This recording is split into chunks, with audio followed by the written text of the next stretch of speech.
All right, what's up, people? Welcome to the video. So this is, I guess, the first real vlog, YouTube kind of video from me in 2024.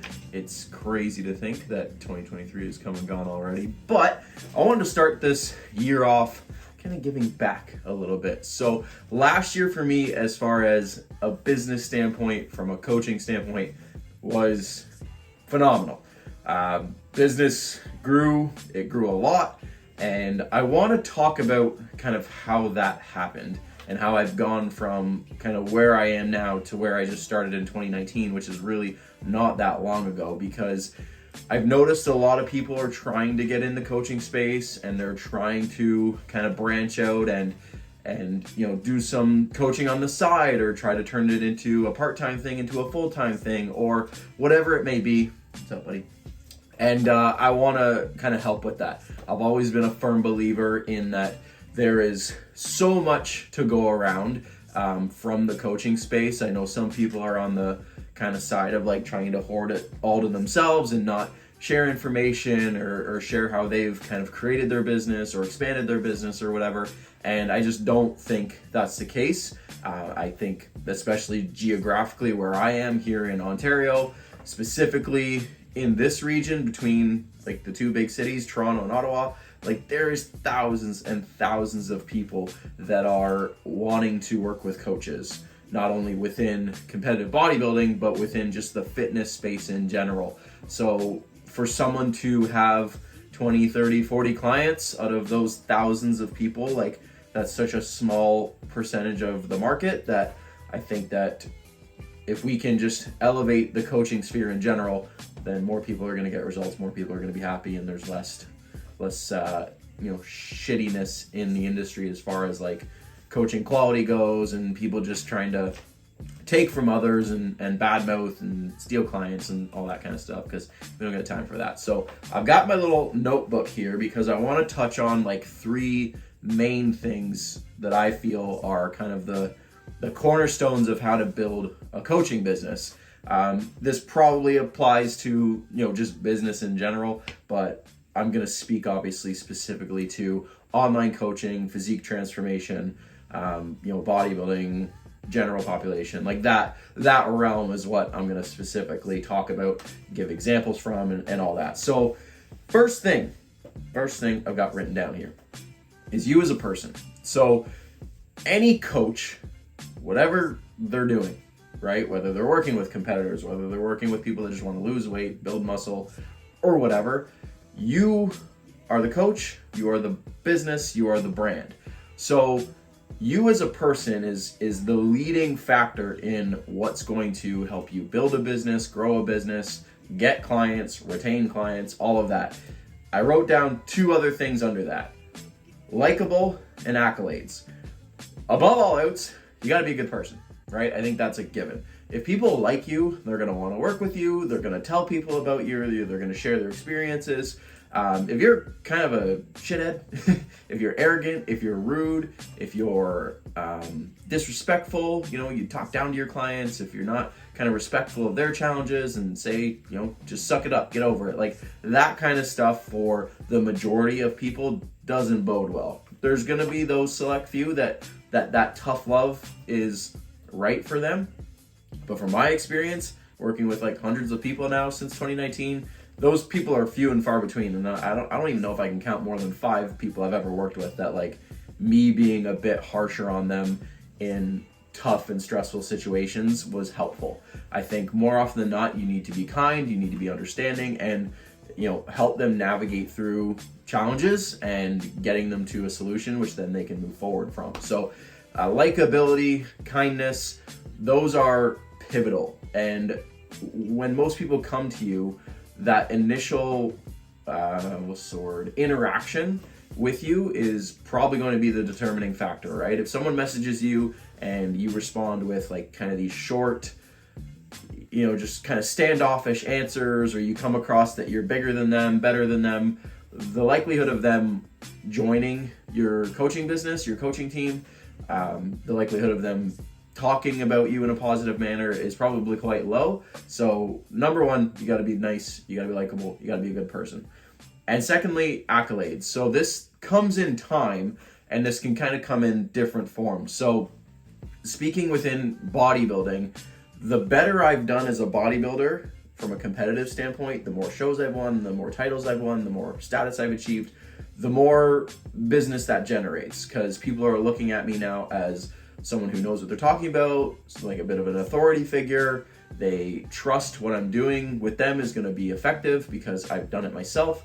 So building that, resume is very important, right? Obviously there's great coaches that don't compete anymore and never competed before, and they've built those accolades in another manner, which we'll talk about. But I think within competing, especially, having your own kind of list of accomplishments and accolades and a good resume is going to be helpful, right? We see all the time people that do one show and all of a sudden they're accepting clients and they're now a coach and this and that. And most people are going to look at that and go like, I'm not buying it, dude. Like, I don't trust you know what you're doing yet. I don't trust maybe that you have the knowledge that I would need in myself. So on that side of things, it's not always black and white, right? There's definitely people that maybe do a show and then all of a sudden things start to go for them. But I think more often than not, building up a bit more kind of proof of concept with regards to like what you're capable of is only going to help translate into your business. So the other side of that is accolades within your clients, right? And this takes time, right? Obviously, if you've only got 1 or 2 clients, then your list of accomplishments with them is obviously going to be a lot shorter than someone that's got 20, 30, 40 clients.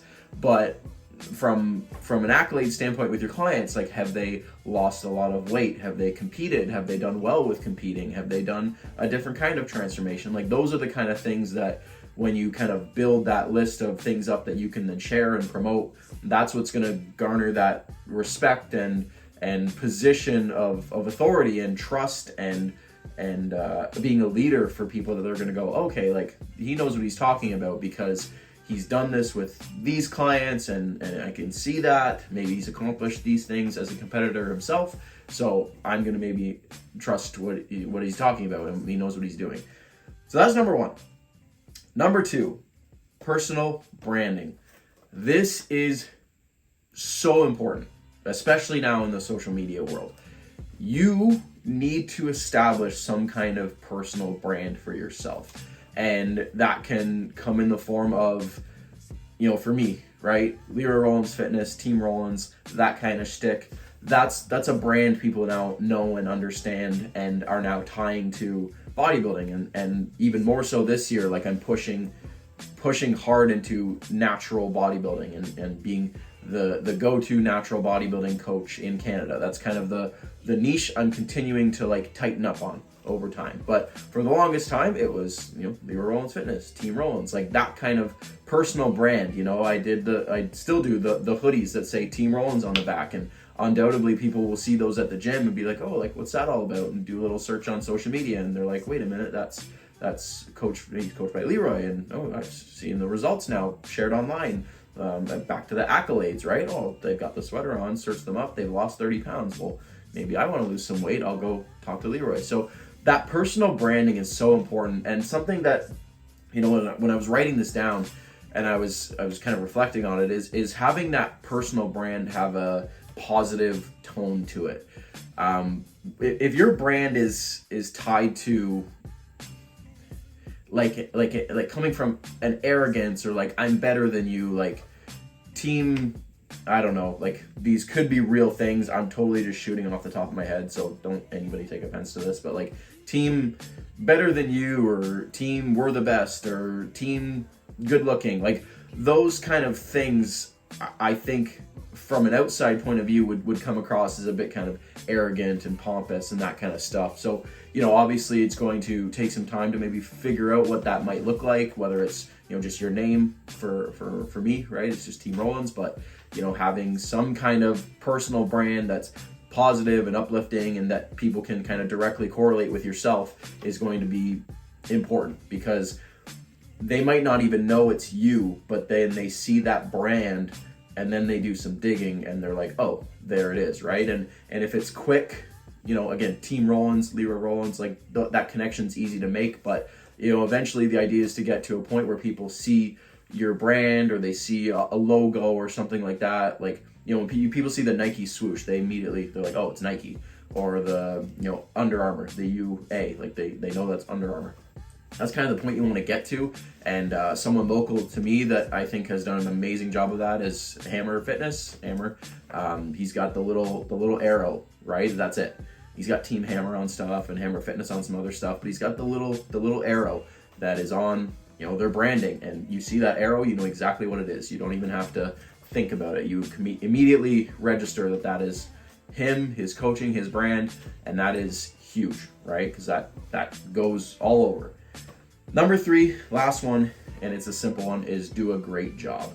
And I think this is something that people really forget, because I'll do these like Q&As on social media and stuff like that, and people ask like, how'd you grow your business, or how'd you get so many clients, and this and that. And the simple fact above even me as a person and branding and social media is that when you do a good job, people will talk about it, which means they're gonna share the love to other people, which means that's going to translate to more business for you. If you do a shitty job, whether that be how you communicate with them, maybe you just don't get results with them, it just doesn't work, they're not going to talk about you. They're not going to share you. They're not going to share their experiences. And if they do, they're probably going to be negative. So the simple way to grow a business is get clients.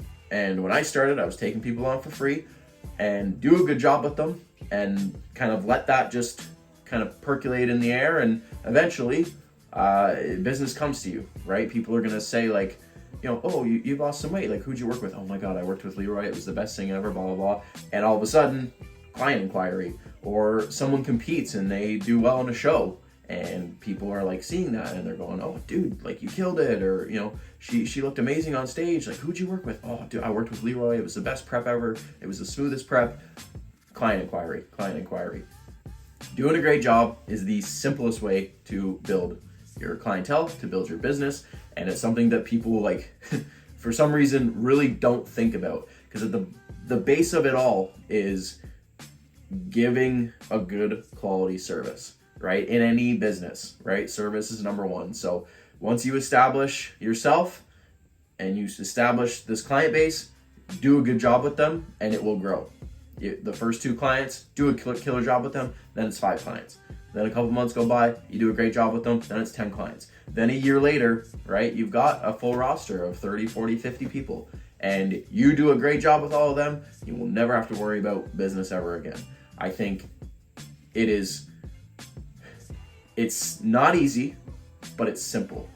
I think that if you just continue to hammer away at branding yourself online, doing a good job, and being a good person, your business will grow. It takes time, right? Like I said, 2019 I started, but prior to that, I was kind of in-person personal training for almost 5 years. So I had established that knowledge base and was starting to grow that personal brand to when I then transitioned to like, okay, I'm gonna push into this online space. It was a pretty seamless transition, but if you're starting from square one, it takes time, right? I'm going on now a decade in the coaching space, and from 2019 to now, 2024, that's 5 years, I've been doing this whole online shtick. So it does not come overnight, but if you kind of adhere to like a couple key principles of being a good person, doing a good job, and marketing and branding yourself, you will get there, right? It's nothing for people to make a full-time income online coaching. It's not only is it not uncommon, it's very common, but it takes time. It takes patience, it takes consistency, and it takes, again, doing a good job consistently, promoting yourself consistently, and not just showing up when the days are good and the days that you feel like it. That's not how business is made. So I hope this helps people. I know this is kind of just like a super basic sit down conversation, but I wanted to kind of spread the love a little bit heading into 2024, and the last couple weeks doing these Q&As on social media. It's stuff that people want to kind of learn about, and obviously this longer form video is an easier way for me to expand on things and answer questions a bit more specifically and give you guys examples of not only what I think works, but it's pretty much exactly what I did. The blueprint right here.